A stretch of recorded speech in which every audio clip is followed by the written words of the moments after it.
안녕하십니까. 전학투 교수입니다. 이번 시간은 여러분들과 제10회 실기필답형 관연도 실전 문제 풀이를 하도록 하겠습니다. 자, 먼저 여러분들이 가지고 계시는 교재 문제 1번을 보도록 하십시오. 어떤 용기에 20도씨 이기압에 산소 8g이 들어있을 때 부피를 계산하시오. 단 산소는 이상기체로 가정하고 이상기체 상수 R값은 0.082 atm 리터 몰 K다 이렇게 나와 있어요. 자, 그러면 우리가 이 문제를 풀기 전에 공식에 대한 설명을 한번 살펴보도록 하겠습니다. 자, 여러분들 팁에 보시면 이상기체 상태 방정식이에요. 그러면 이상기체 상태 방정식이라는 것은 P는 nRT로 우리가 나타내는 거죠. 자, 여기서 P라는 것은 압력입니다. 압력은 ATM이에요. 그리고 V라는 것은 부피는 리터죠. 자, 그리고 N이라는 것은 몰수를 뜻합니다. 자, 따라서 몰수라는 것은 W라는 질량에서 그리고 M이라는 분자량을 나눠주시면 돼요. 그래서 시험상에서는 몰수가 주어질 수도 있고, 그리고 지금처럼 질량이 주어질 수도 있어요. 분자량은 우리가 계산을 하면 알 수 있으니까. 그래서 대부분 시험상에서는 지금 나와 있는 질량과 분자량을 이용해서 문제를 푸는, 다시 말해서 질량이 주어지게 되면 몰수를 우리가 계산하기 위해서는 분자량을 이용을 해야 되거든요. 그래서 W 나누기 MRT를 보통 많이 사용하지만은 말씀드린 것처럼 시험상에서 몰수가 바로 주어지게 되면 여러분들이 몰수를 바로 이용하시면 됩니다. 그래서 N이라는 몰수는 질량 나누기 분자량이라는 걸 꼭 기억을 해야 됩니다. 자, 그리고 R이라는 값이 기체 상수값이에요. 자, 이 기체 상수값은 0.082 atm 리터 몰 K라는 값을 가지게 되는데, 지금 문제처럼 기체 상수가 대부분이 주어져요. 그렇지만은 한 번씩은 안 주어지는 경우도 있어요. 안 주어지면 어떡하죠? 그렇죠. 우리가 기억을 해서 문제를 풀어야 되니까 기체 상수 R 값은 0.082 atm 리터 퍼 몰 K라는 것을 꼭 기억을 하도록 하십시오. 자, 그리고 여기서 T라는 것은 뭐냐면 절대온도입니다. 절대온도라는 것은 K온도를 뜻하죠. 그래서 도시온도가 주어졌을 때 K온도로 전환시키는 방법은 273 플러스 도시온도라는 것을 여러분들이 꼭 숙지를 하고 계셔야 됩니다. 자, 따라서 문제를 한번 풀어보도록 하겠습니다. 자, 여기서 문제를 한번 풀어보시게 되면, 자, 먼저 여러분들이 P라는 값은 지금 얼마로 주어졌죠? 2기압. 2기압이라는 것은 이 ATM을 뜻합니다. 자, 따라서 이 ATM 곱하기 V를 우리가 계산을 해야 됩니다. 그죠? 자, 그리고 W라는 질량. 지금 산소가 몇 그램? 8g. 그래서 이 8g이 뭐가 되느냐면 W가 되는 거예요. 자, 그리고 산소라는 것은 O2를 이야기하는 거죠. 자, 따라서 O2에 해당하는 분자량은 원자량이 16이니까 2개잖아요. 그죠? 그래서 32g의 분자량을 나타내게 되는 거죠. 따라서 8g 나누기 32g 곱하기 R값은 기체상수값 0.082 atm 리터 퍼 몰 K. 자, 그리고 곱하기 T 절대온도. 지금 도시온도가 몇 도예요? 20도씨예요. 그러면 절대온도 K온도로 고치면 273 플러스 도시온도니까 273 플러스 20을 해서 K온도로 전환하는 거죠. 자, 따라서 V에 대한 식으로 정리를 하시게 되면 얼마의 값이 나오죠? 3.0 리터라는 값이 나오게 되겠죠.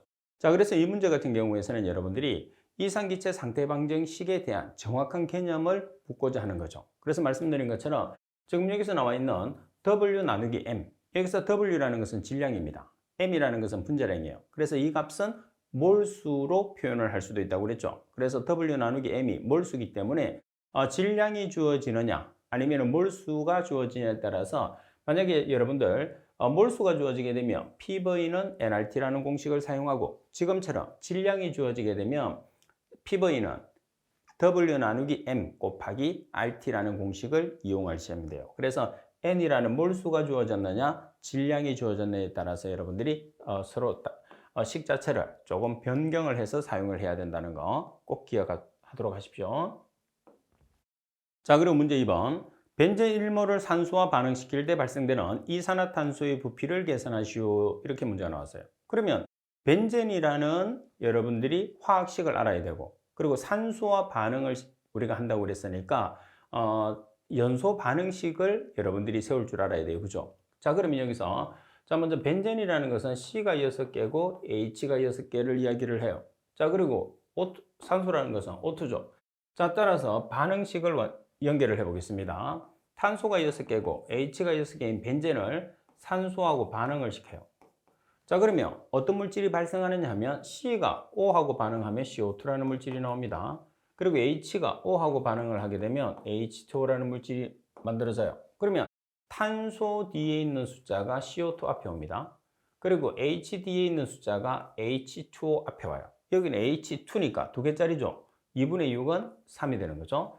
자, 그리고 이제 반대로 화살표 오른쪽에 산소를 맞춰요. 2개짜리가 6개, 12개. 자, 그리고 1개짜리가 3개. 그럼 몇 개죠? 15개.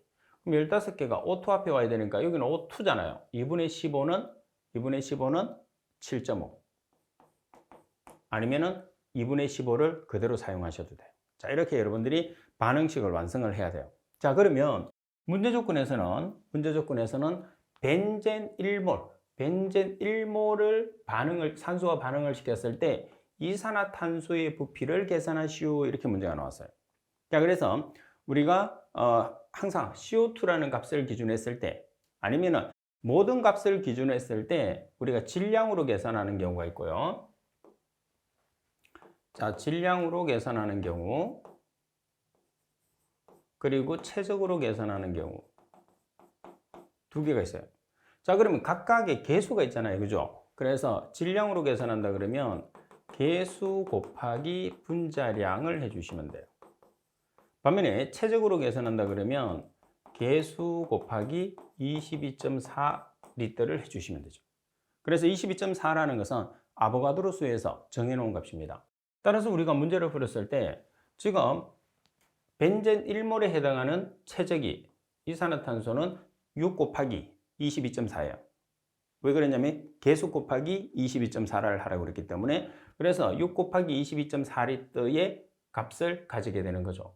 자, 그러면은 문제 조건에서 부피를 계산하시고 그랬으니까 벤젠 1몰에 해당하는 값은 6 곱하기 22.4리터. 따라서 6 곱하기 22.4리터를 하면 134.4리터라는 값이 나오게 되겠죠. 자, 그래서 계산 문제 같은 경우에서는 계산식 적는란이 있고 정답 적는란이 있거든요. 그래서 계산식 적는란에는 계산식을 적고 정답 적는란에는 정답을 적어주시면 돼요. 따라서 정답에 134.4리터라고 적어주시면 됩니다. 자, 그리고 문제 3번을 보도록 하겠습니다. 자, 문제 3번에 보시게 되면 1000ppm의 농도를 가지는 물질의 몰 농도를 계산하시오. 단 물질은 158.034g/몰. 다시 말해서 1몰에 해당하는 분자량이 158.034g의 물질이라는 그런 뜻입니다. 자, 그러면 우리가 여기서 여러분들이 기억을 해야 되는 내용이 있어요. 뭐냐 하면 몰 농도를 알아야 되겠죠. 자, 몰 농도라는 것은 1리터에 들어있는 용질의 몰수를 몰 농도라고 그래요. 그래서 몰 농도를 표현했을 때 우리가 단위는 몰 퍼 리터로 표현을 하게 되는 거죠. 자, 그리고 여러분들 지금 ppm이라는 값을 몰 농도로 계산하라고 하죠. 그럼 ppm의 단위도 알아야 돼요. ppm이라는 것은 우리가 미리그램 퍼 리터의 단위를 가지게 되는 거죠. 그래서 1000ppm이라는 다시 말해서 1000mg per 리터를 몰 농도로 전환을 시키면 되는 거죠. 그래서 지금 보시다시피 1000ppm이라는 것은 1000mg per 리터예요. 자, 그리고 우리가 몰 농도는 그램과 리터, 분자량을 그램으로 나타내고 부피를 1리터를 기준으로 하죠. 그래서 1000mg per 리터는 1g per 리터가 되는 거죠. 그래서 여러분들이 문제를 조금 간단하게 풀려고 하면 몰 농도를 계산을 하라고 했어요. 그럼 지금 1000ppm이라는 것은 얼마죠? 1g per 리터예요. 따라서 1g per 리터의 몰 농도로 계산하니까 1몰에 해당하는 분자량 158.034g으로 나눠주면 몰 퍼 리터라는 값이 나오게 되는 거죠. 따라서 0.01, 소수점 셋째 자리에서 반올림을 하시게 되면 0.01몰이라는 값이 나오게 되는 거죠. 아니면 자, 지금 풀이처럼 지금 1000mg per 리터를 그대로 사용 1000ppm이 ppm이라 단위가 mg per 리터니까 1000mg per 리터예요. 근데 질량 단위는 mg이 아니고 그램 단위를 써야 되겠죠. 몰 농도에서. 따라서 mg을 g으로 환산을 시키기 위해서 1g은 1000mg을 보정했어요. 그럼 mg 써주고 g이 나오죠. 따라서 몰 단위 1몰에 해당하는 값은 분자량이니까 1몰에 해당하는 분자량이 158.034g이라고 주어졌어요. 따라서 계산해서 나타내시면 0.01몰. 팁을 이용해서 여러분들이 계산해서 아예 1000ppm 자체를 미리그램 퍼 리터로 다시 그램 퍼 리터로 바꾸면 1g 퍼 리터가 되니까 이렇게 바꿔서 문제를 풀어주셔도 돼요. 그럼 여러분들이 편한 대로 문제를 풀어주시면 돼요. 그래서 이 내용의 핵심은 몰 농도의 단위와 ppm의 단위를 정확하게 여러분들이 숙지를 할 수 있느냐. 자, 그리고 1몰이라는 값은 분자량이라는 것을 알고 있느냐를 묻고자 하는 거죠. 그래서 1몰이 분자량이라는 걸 알면 158.034g per 몰이라는 1몰에 해당하는 값의 분자량을 주어졌기 때문에 여러분들이 보다 쉽게 문제를 풀 수 있는 거죠. 그리고 3번 같은 경우에서는 간단한 단위 환산을 통해서 문제를 풀어주는 문제다 이렇게 보시면 되겠죠. 자, 그리고 4번 문제를 보겠습니다. 4번에 보시게 되면 다음의 반응식에 갈로를 알맞게 채우시오 이렇게 나와 있어요. 자, 먼저 NaH가 H2하고 결합을 했어요. 다시 말해서 물과 반응을 합니다. 그러면 1번과 2번을 만든다고 되어 있어요. 자, 따라서 여러분들 항상 화학식은 왼쪽이 플러스고 오른쪽이 마이너스가 됩니다. 자, 그리고 H2O라는 것은 H 플러스와 OH 마이너스가 결합되어 있는 거죠. 그러니까 반응을 했을 때 자, 여기서는 NA가 플러스니까 OH 마이너스하고 결합하는 거예요. 그러면 생성되는 물질이 뭐죠? NaOH, 수산화 나트륨이 나와요. 자, 또 하나는 뭐죠? 또 하나는 자, 여기서 H와 H. 그죠? 그럼 H와 H니까 몇 개가 되는 거죠? 2개. 그래서 H2가 되는 거죠. 이렇게 해서 우리가 결합을 완성을 시켜주시면 돼요. 아시겠죠? 자, 그리고 여러분들이 실제로 여기서는 Na 플러스와 NaH가 만나는 것은 실제로 H가 마이너스는 아니죠. 여기서는 H도 플러스 가수를 가지게 되죠. NA도 플러스고 H도 플러스인데 지금 화합물로 나타냈을 때는 NA가 플러스고 H가 마이너스 값을 가진다는 뜻입니다. 근데 물속에서 이온화가 돼버리면 H는 플러스가 되는 거죠. 그래서 H 플러스 여기 물에 있는 H 플러스가 2개 만나서 H2라는 수소가 만들어진다. 따라서 NaOH와 H2가 만들어진다. 이렇게 생각을 해주시면 됩니다. 자, 그리고 5번 원자에 관한 법칙의 종류와 분자에 관한 법칙의 종류를 각각을 쓰시오 돼 있어요. 자, 그러면 지금 문제 조건에서는 원자에 관한 법칙이 있고 그리고 분자에 관한 법칙이 있어요.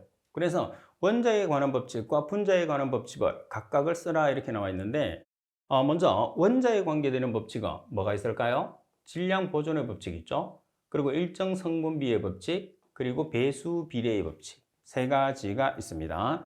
따라서 여러분들이 꼭 기억을 해 주셔야 되는 것은 원자에 관계되는 법칙, 분자에 관계되는 법칙.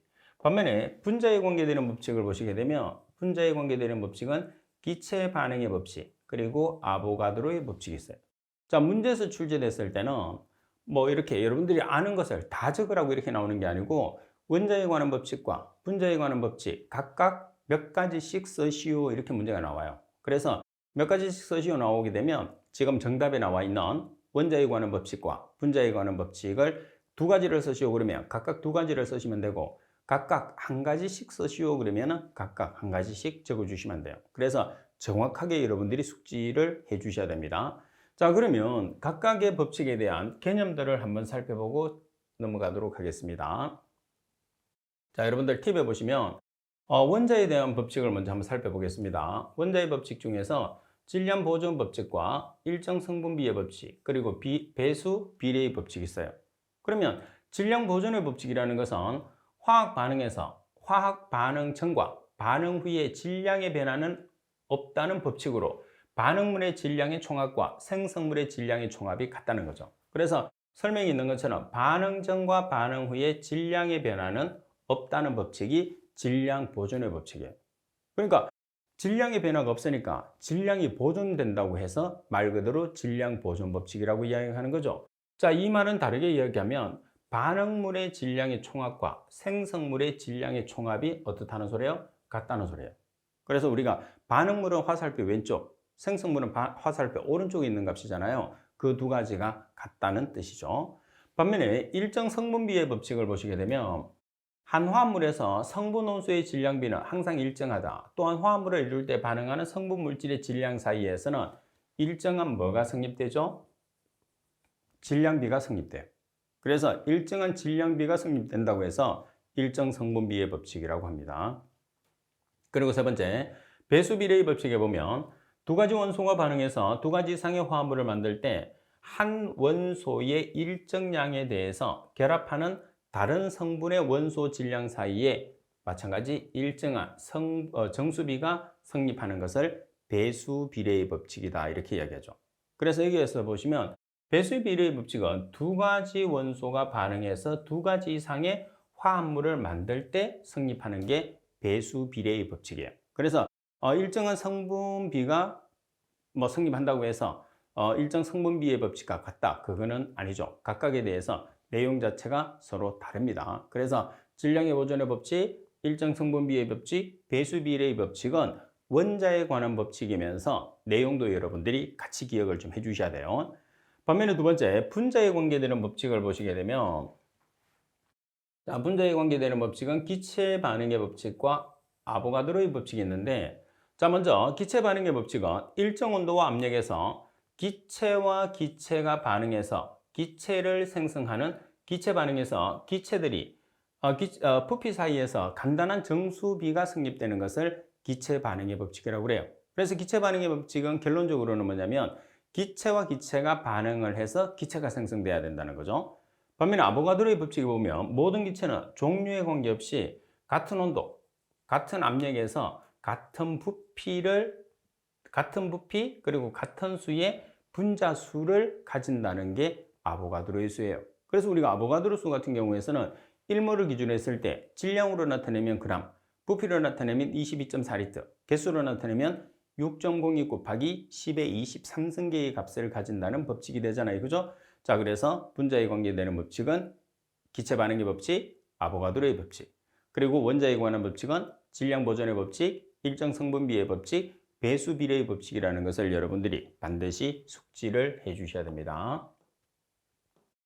자, 그리고 문제 6번을 보도록 하겠습니다. 자, 문제 6번에 보면 다음은 연력학 제3법칙에 대한 설명이다. 갈로 안에 들어갈 알맞은 말을 쓰시오 돼 있어요. 자, 어떠한 이상적인 방법으로도 어떤 계를 절대 영도 갈로에 이르게 할 수 없다. 자, 여기서 절대 영도 갈로라는 것은 절대 영도라는 것은 절대 온도로 표시하는 영도시를 절대 온도로 표기하는 거죠. 그래서 절대 영도로 표기했을 때 갈로에 절대 영도를 바르게 표현한 것은 이렇게 나타나는 거죠. 그래서 절대라는 것은 K 온도를 뜻하는 거거든요. 그래서 여기서 절대 영도라는 것은 0K를 이야기합니다. 어떠한 이상적인 방법으로 어떤 계를 절대 온도에 이르게 할 수 없다라는 게 연력학 제3법칙인데 여기서 절대 영도를 바르게 표기를 하시오 그런 뜻이죠. 실제로 간단하게 설명을 드리면 그래서 절대 영도라는 것은 0K로 표현하는 것을 절대 영도라고 하게 됩니다.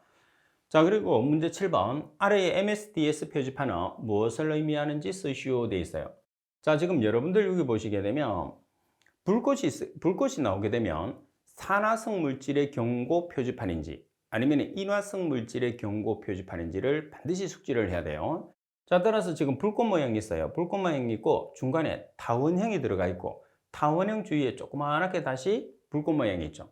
그래서 불꽃 모양이 있고 타원형이 있는데 타원형 주위에 조그맣게 불꽃 모양이 있는 것을 산화성 물질 경고 표지판이라고 그래요. 반면에 바깥에 이렇게 큰 불꽃 모양이 있고 안쪽에 타원형도 없고 타원형 주위에 조그마한 불꽃도 없고 동일하게 바깥 불꽃과 동일하게 안쪽에서도 불꽃 모양을 나타낸 것을 인화성 물질의 경고 표지판이라고 그래요. 그래서 여러분들이 산화성 물질의 경고 표지판과 인화성 물질의 경고 표지판은 정확하게 여러분들이 숙지를 해놓지 않으면 많이 헷갈려요. 그래서 그림을 정확하게 숙지를 할 수 있도록 하십시오.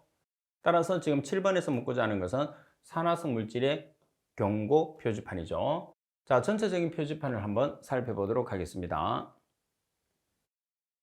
자, 먼저 여러분들이 첫 번째 보시게 되면, 자, 지금 여러분들 장작 같은 게 있고 불꽃이 나와 있는데 지금 사선을 그어놨어요. 45도로, 그죠? 그래서 사선을 긋는다는 것은 금지라는 거죠. 그래서 화기 금지를 나타내고 있습니다. 자, 그리고 여러분들 인화성 물질의 경고 표지판과 산화성 물질의 경고 표지판을 반드시 구별을 하라고 그랬는데, 인화성 같은 경우에서는 바깥에 불꽃이 있고 안쪽도 동일한 불꽃 모양이 있어요. 그래서 바깥에도 불꽃 모양이고 안쪽도 바깥쪽과 동일한 불꽃 모양을 가지고 있는 것은 인화성 물질의 경고 표지판. 반면에 산화성 물질의 경고 표지판에 보면 바깥쪽에 불꽃 모양이 있는데 안쪽에는 타원형이 있고 타원형 주위에 다시 조그마한 불꽃이 타원형 주위에 있어요. 그런 경우에서는 산화성 물질의 경고 표지판이라는 거. 자, 그리고 여러분들 그 다음 보시게 되면, 자, 손에 뭐가 떨어져요, 그죠? 자, 그러면 손이 이렇게 지금 볼록볼록하게 들어간 표시가 나오고, 자, 그리고 어떤 물체에 또 떨어지게 되면 물체 중간에 이렇게 파여있는 형태를 나타내죠. 그래서 부식성 물질의 경고 표지판입니다. 자, 그리고 사람 모양의 중간에서 하얗게 이렇게 쭉 전체 대각선으로 퍼져나가는 모양이 있죠. 그래서 바람성과 호흡기 과민성을 나타내는 표지판. 자, 그리고 해골 모형으로 나타내게 되면 급성, 독성 물질의 경고 표지판이 됩니다. 해골 모양은 급성, 독성 물질의 경고 표지판. 자, 그리고 나무가 있어요. 물고기가 있습니다. 환경 위해성을 나타내는데 수생식물에 대한, 수생식물도 반드시 적어 주셔야 돼요. 수생식물에 대한 환경 위해성을 나타내는 표지판입니다. 자, 그리고 이렇게 벼락 모양을 나타내는 것은 고압전기, 느낌표는 위험장소. 자, 그리고 지금 여기 온도계입니다. 온도계 있고 화살표가 위쪽으로 올라가고 있죠. 그래서 온도계가 있고 화살표가 위쪽으로 올라간다는 것은 온도가 높다는 소리예요. 그래서 고온경고 표지판입니다. 자, 보안경이 보이니까 보안경 착용, 장갑이 보이니까 안전장갑 착용. 자, 그리고 여기 보시면 마스크가 보죠. 여기서는 이 마스크는 방진 마스크입니다. 방진 마스크 착용. 그리고 옷이 있으니까 안전복 착용. 따라서 MSDS라는 화학물질 등의 안전 데이터 집계표 또는 표지판이라고 그러는데 반드시 여러분들이 숙지를 해 놓으셔야 됩니다. 상당히 시험에서 자주 나오기 때문에 꼭 구별하고, 그리고 가장 많이 헷갈리는 게 이 두 가지죠. 그래서 인화성 물질의 경고 표지판과 산화성 물질의 경고 표지판은 여러분들이 헷갈리지 않게끔 제가 설명드렸던 내용을 위주로 반드시 숙지를 해 주셔야 됩니다. 자, 그리고 여러분들 8번 문제를 보겠습니다. 유기화합물은 작용기에 따라서 독특한 성질을 나타낸다. 분자 중의 작용기를 표시하여 화학적 성질을 알기 쉽게 나타낸 식을 무엇이라고 하느냐. 예를 들어서 CH3, COOH라고 표기된 화학식을 뭐라고 하느냐 그러죠. 자, 여기서는 우리가 뭐라고 하죠? 시성식이라고 하죠. 이렇게 표기한 걸 시성식. 자, 그러면 우리가 여기서 작용기, 분자식, 실험식, 구조식이 있는데 어떤 내용인지 한번 보겠습니다. 우리가 작용기라고 하면 몇 개의 원자가 모여 독특한 모양의 물질의 특성을 나타내는 원자의 집단, 다시 말해서 기라고 합니다. 그래서 작용기, 원자의 집단 자체가. 자, 그러면 분자식이라는 것은 분자의 성분 원소와 원자 수를, 원소 기호를 사용해서 간단하게 나타낸 식인데, 지금 여러분들 시성식으로 표현하게 되면 C와 H와 O의 개수를 다 합친 거예요. 자, 여기서 C가 몇 개죠? 2개. H가 몇 개죠? 4개. O가 몇 개죠? 2개. 그래서 C2, H4, O2. 그래서 C의 개수와 H의 개수와 O의 개수로 나타내는 것을 분자식이라고 합니다. 반면에 실험식이라고 하면 화합물을 구성하는 원자 또는 이온의 종류와 개수를 가장 간단한 정수비로 나타낸 거예요. 자, 가장 간단한 정수비로 나타냈으니까 여기서 지금 보시게 되면 2로 빼낼 수 있죠. 2를 빼내면, 앞에 2를 빼내면 탄소가 1개, 수소가 2개, 산소가 1개. 그래서 가장 간단한 정수비로 나타낸 것을 실험식이라고 표현합니다. 반면에 구조식이라고 하면 분자 내의 원자의 결합 관계를 결합선으로 연결을 해서 나타낸 식을 이야기를 해요. 그래서 탄소 주위에 CH3니까 탄소 주위에 H가 3개가 있죠. 자, 그리고 CH3에 또 뭐가 결합되어 있어요? 탄소가 결합되어 있어요. 그 다음에 이 탄소는 산소 2개와 결합되어 있죠. 그리고 산소가 마지막으로 H와 결합되어 있는 형태. 그래서 구조식. 따라서 우리가 표현을 했을 때, 화학식을 표현을 했을 때 시성식, 그리고 분자식, 실험식, 구조식 이렇게 네 가지로 표현을 하거든요. 따라서 여러분들이 이 네 가지로 표현되는 내용은 어떤 문제가 나오더라도 반드시 사용을 여러분들이 적어주고 알아야 되겠죠. 그래서 이렇게 문제가 주어지고 예를 들어서 분자식과 실험식과 구조식에 대해서 그 화학식으로 쓰시오 아니면 그림으로 그리시오 이렇게도 나올 수 있거든요. 그래서 분자식으로 나타냈을 때 C2H4O2, 실험식으로 나타냈을 때 CH2O, 그리고 구조식으로 나타냈을 때는 이렇게 여러분들이 결합선으로 연결을 해서 그림으로 그려주셔야 됩니다. 자, 그리고 문제 9번을 보도록 하겠습니다. 수소와 공기의 불꽃이 연소될 때 유입된 유기물질이 양이온과 전자로 생성되는 원리를 이용하는 검출기로 탄화수소 화합물의 검출에 적합한 기체 크로마토그래피의 검출기를 쓰시오 되어 있어요. 자, 여기서는 탄화수소입니다. 탄화수소. 자, 탄화수소 화합물의 검출에 주로 사용되는 검출기예요.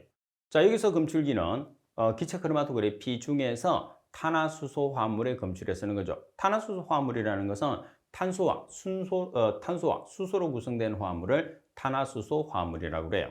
그래서 주로 어떤 검출기에 쓸까요? FID라는 불꽃 이온화 검출기를 사용하게 됩니다. 자, 그리고 검출기는 우리가 어떤 물질을 검출하느냐에 따라서 각각이 다 다르죠. 그래서 상당히 종류가 많습니다. 따라서 여기에서는 탄화수소 화합물의 검출에 관계되는 검출기라고 나와 있기 때문에 불꽃 이온화 검출기라는 FID를 사용하게 되고요.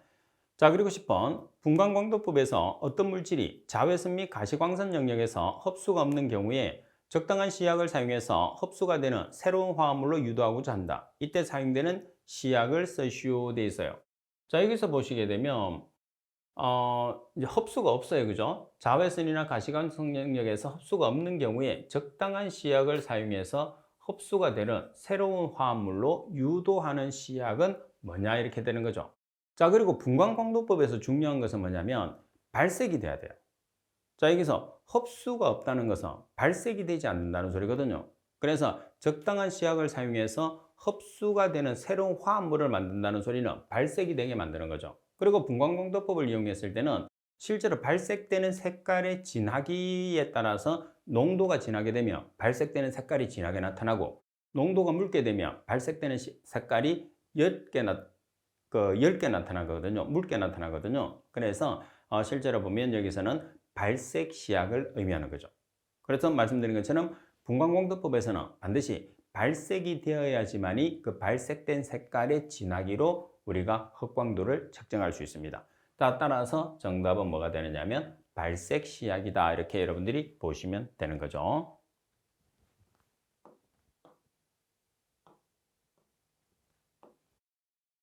자, 지금 여러분들이 보고 계시는 이 문제는 여러분들 선배들이 시험을 친 다음에 문제를 복원해서 제게 보내준 문제를 제가 다시 재편성을 한 겁니다. 따라서 시험을 치는 여러분들이 가장 문제를 정확하게 이제 그 시험을 쳤으니까 복원을 할 수가 있겠죠. 따라서 여러분들도 시험을 친 다음에 댁에 오셔서 복원을 한 다음에 제게 보내주시면 제가 후배들을 가르치고 교재를 만드는데 아주 큰 도움이 됩니다. 따라서 여러분들의 적극적인 참여를 꼭 부탁을 드리도록 하겠습니다. 복원된 문제는 여러분들 어디로 보내시느냐 하면 제가 사용하는 메일로 보내주시면 됩니다. 제가 사용하는 메일은 kwe7002@한메일.net이에요. 그래서 여러분들의 적극적인 참여 꼭 부탁을 드리겠습니다. 여러분들 화학분석 기능사 실기 필답편 같은 경우에서는 기존에 출제됐던 문제가 그대로 100% 출제된다고 생각하시면 안 돼요. 그래서 전반적으로 보면 출제됐던 문제가 재출제되는 확률이 보통 보면 40에서 50% 정도 많이 출제됐을 때, 뭐 그보다 더 많이 나올 수도 있겠지만 통상적으로 여러분들이 봤을 때는 40% 전후라고 보셔야 돼요. 자, 40% 전후니까 여러분들이 실제로 출제됐던 문제는 당연히 여러분들이 맞춰야 되고, 유사 문제가 출제된다 하면 여러분들이 그 유사 문제 정도는 맞출 수 있어야 되거든요. 완전히 새롭게 출제되는 문제를 맞출 수 없다 하더라도 그러려고 하면 공부를 여러분들이 조금 차근차근히 좀 깊이 있게 하셔야 돼요. 그래서 제가 설명을 드리는 내용을 잘 설명을 이해를 하고, 그리고 팁에 나와 있는 내용이 또는 예시 문제가 주어진다든지 아니면은 내용 자체에 보충 설명을 해 놓은 게 있잖아요. 그런 내용들은 유사 문제를 푸는데 아주 많은 도움이 되니까 여러분들이 문제뿐만 아니고 팁에 있는 내용까지 완전히 숙지를 해 주셔야 돼요. 그러려고 하면 수업을 열심히 듣고, 일단 수업을 열심히 듣는 게 중요합니다. 수업을 열심히 듣고 수업이 끝나면 바로 복습을 해서 여러분들이 전체적인 내용을 이해를 하면서 공부를 해나가는 게 중요합니다. 자, 이번 시간 수업은 이것으로 마치도록 하겠습니다. 수고하셨습니다.